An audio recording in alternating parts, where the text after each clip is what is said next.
Today is the day. The day has finally arrived where you and Kojo to tie the knot and become husband and wife. A dream that becomes a reality, and there is nothing left to regret. The day had awoken crisp and cool. Leaves already painted the cobblestone streets in hues of orange, yellows, and reds. The sky was free of clouds, and the rising sun cascaded across the sky, pushing back the bleed black with the pastels of early dawn. It was beautiful. You knew that. And yet it only made your heart, and stomach, fill with fluttering butterflies. It was early in the afternoon when you and Kojo had arrived at the butterfly estate to meet up with everyone to prepare for the ceremony. I almost said assembly, but oopsies. Everyone was then supposed to meet up at the Usingen Bridge, since the wedding and ceremony would be held at the Shintori Shrine, a remote shrine away from community's eyes. Apparently, it's where, supposedly, Kojiro's mother and father, Shinjiro-sama, had their wedding, and during the summer, and Anaki Kayaka and his wife, Lady Ami, during the spring. And now it was you and Kojiro's turn, with your wedding being in autumn. Upon arriving, you'd both found yourselves quickly being separated and dragged off. Kojiro by Uzui and you by Mitsuri and Uzui's wives. To go change, of course. 15 minutes later, you felt like you were about to die. You groaned, trying to keep your calm and ignore the tightening pain. It was taking all of you not to scream in agony, despite closing your eyes in the effort to block out the world. All you could focus on that moment were the numerous hands on you and the pressure being applied on your back. Please, you whined under your breath. Just a little longer, Yin-chan. Gotta make sure it's nice and tight, Shinobu says, smiling the trademark smile of hers as she continued tightening. Whoa, where'd we get a corset from? You're killing me here. I'm sure no woman has ever died from a corset before, she jokes. That's not funny. Actually, I've heard rumors that one woman actually did die, said Shinobu's adopted sister Kanao Taisuri. I think that's how you say the last name, Tusuri? I think. Her spine... Oh, what? Her spine exploded? She says casually. You immediately paled at that. Kanao-chan, don't say morbid things like that, scolded Ayoi Kazuna, Shinobu's other adopted younger sister. When Shinobu finished tying your corset, oh my god, Ayoi, with the help of Kaio, Sumi, and Nayo, began applying your hajuban and kimono. Meanwhile, Mitsuri began applying your makeup, whilst the girls were all humming and hewing at your attire to make sure everything was neat and tidy. Yay! You inwardly wanted to shove them all away, since you hadn't used to people touching you so profusely, but held yourself back from doing so. After all, they were all your friends, and were only helping you prepare for your big special day. Across from you, Uzui's wife, Sume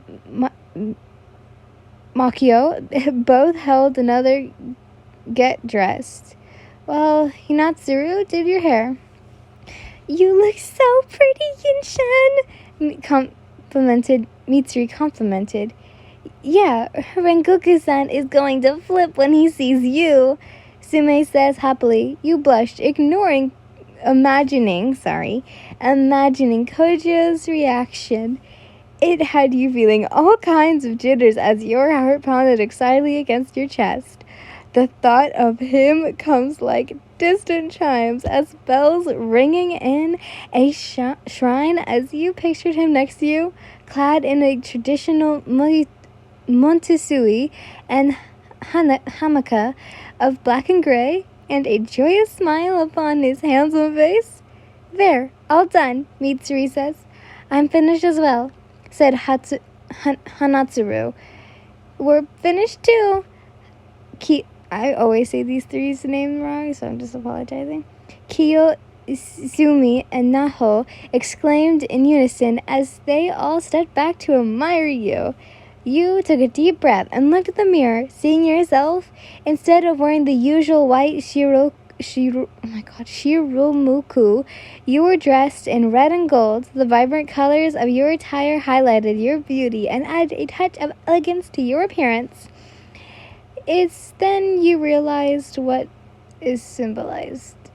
Your husband's colors, of course. Ugh. What do you think? The blood of your enemies? No. Your hair was neatly styled into an elegant bridal bun with decorated kazisu, since you didn't want to wear the typical wataborori, or bridal kimono hood, and your lips were painted a light red hue. Granted, the woman is in the looking glass was indeed beautiful, but it is amazed you. You knew that she was you. The maiden of winter was now the maiden of autumn, and soon the summer's wife to be. She looked every inch of the woman that Rengoku deserved.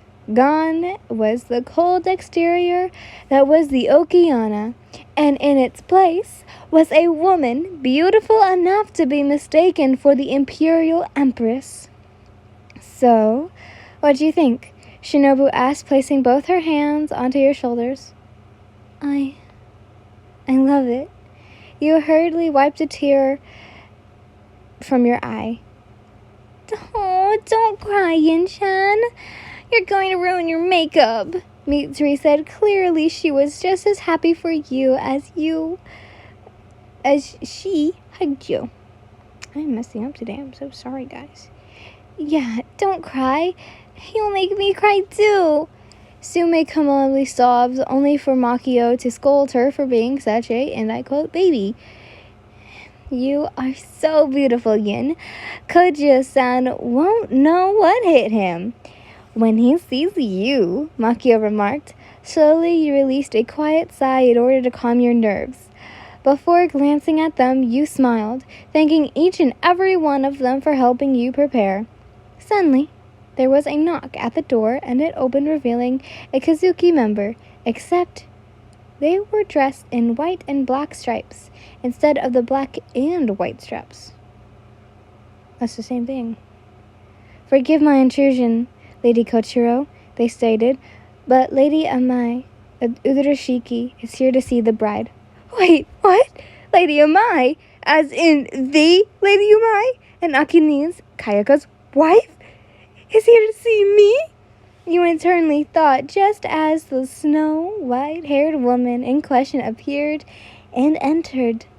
Like loyal knights, everyone kneeled in respect, except you, due to the being far too stunned to do anything.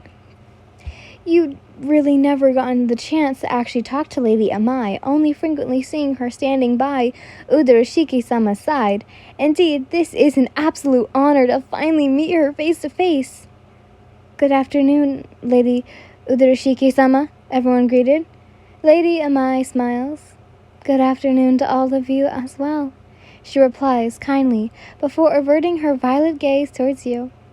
And you must be Rengoku-san's bride, she asked. You immediately bowed, not wanting to be disrespectful. Lady Udarashiki-sama, it is a pleasure to meet you, and yes, I am, you say. Sorry, I didn't mean to startle you with my sudden visit. Me and my husband were just on our way to the Ishigama Bridge to meet up with everyone. However, I thought I'd stop by to wish you a happy marriage, she exclaims. Thank you so much, Lady Udarashiki-sama. You're too kind, you smile. Also, I heard that you and Rengoku were borrowing traditions from the Western nations. Am I correct? She asks.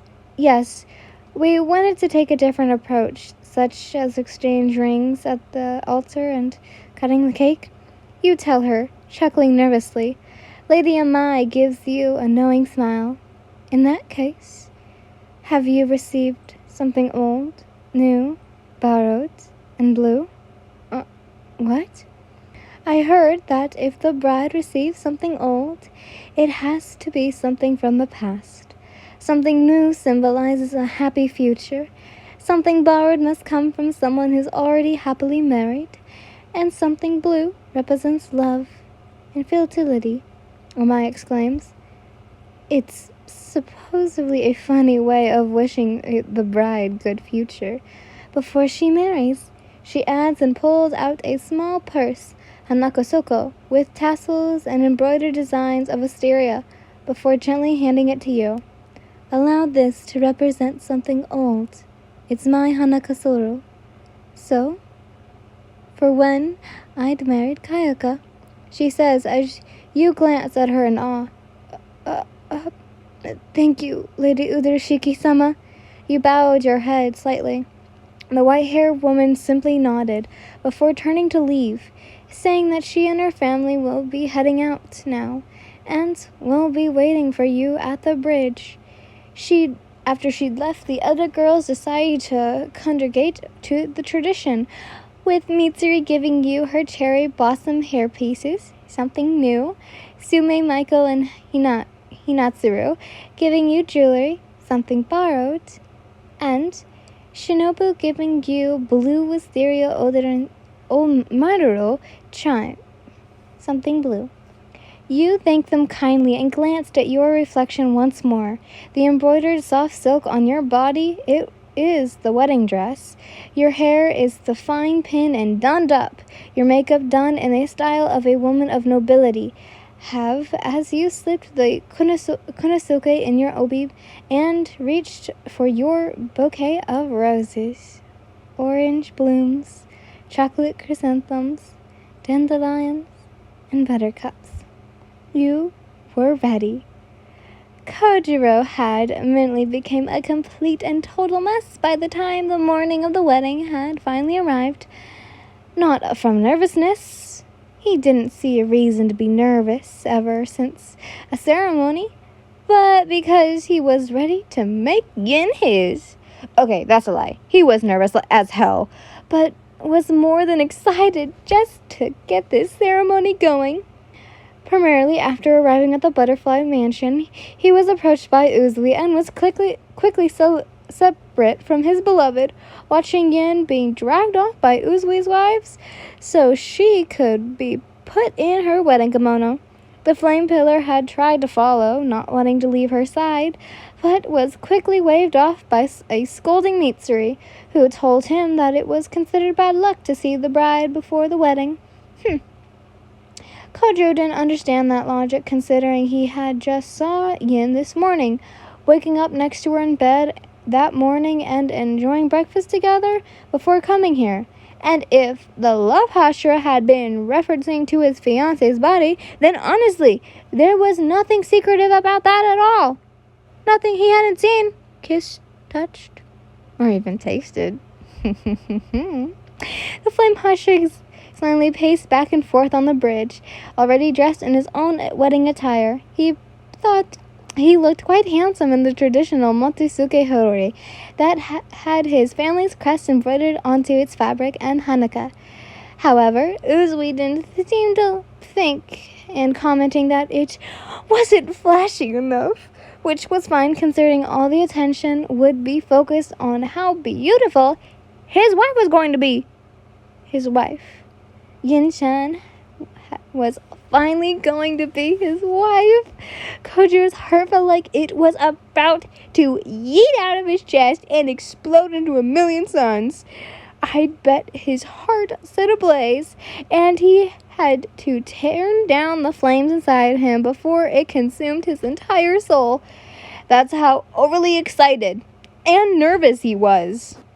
Everything about Yin made him so happy that he simply cannot wait.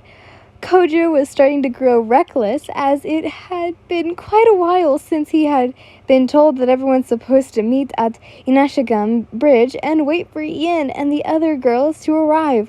All kinds of outrageous scenarios kept running through his head, like a demon appearing out of nowhere, despite it being daylight, and attacking his precious snowflower, and it was taking almost everything in him not to unsheath his sword and go look for her.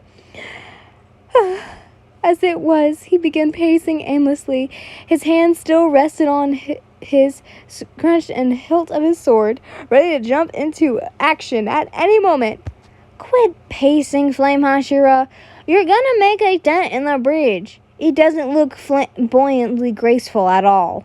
Uzui snapped at his friend, which made Kojo halt and strain his posture.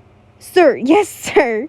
He looked like a conquered tiger as he stood, but it was better than having him wear out the cobblestone path that with the constant pacing. Kojo instantly relaxed upon feeling Uzui place a gentle hand on his shoulder.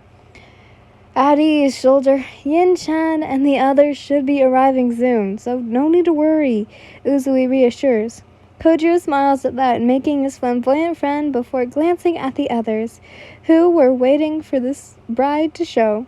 Senjiro, Giyu, Michiro, Obanai, Gome, and Sanami, all well dressed in their wares and hori. Kojo breathes in a sigh of relief, and he took his hands off his sword, opting to still clench his fists into a fist and put them by his sides. "It's okay, Ni-chan," Senjiro says with a bright smile before holding his brother's hand to calm him. "Good. I assume everyone's here?" came the gentle voice of Udarashiki-sama. Oh my god, I can never say that name. Oda Kato-sama, you've made it, Kojiro says, happy to see Kayaka along with his wife, Lady Amai, and their 5 children. Of course, I simply couldn't miss out on your and Yin's big special day, the kind blind man courses. It won't be generous of me if I'd failed to show. Kojiro nods happily and gives his master a bow. Thank you, Okitama-sama. Oh my, exclaimed a kind female voice. Everyone, including Kojiro, glanced to see an old woman approaching them. Am I late for the ceremony?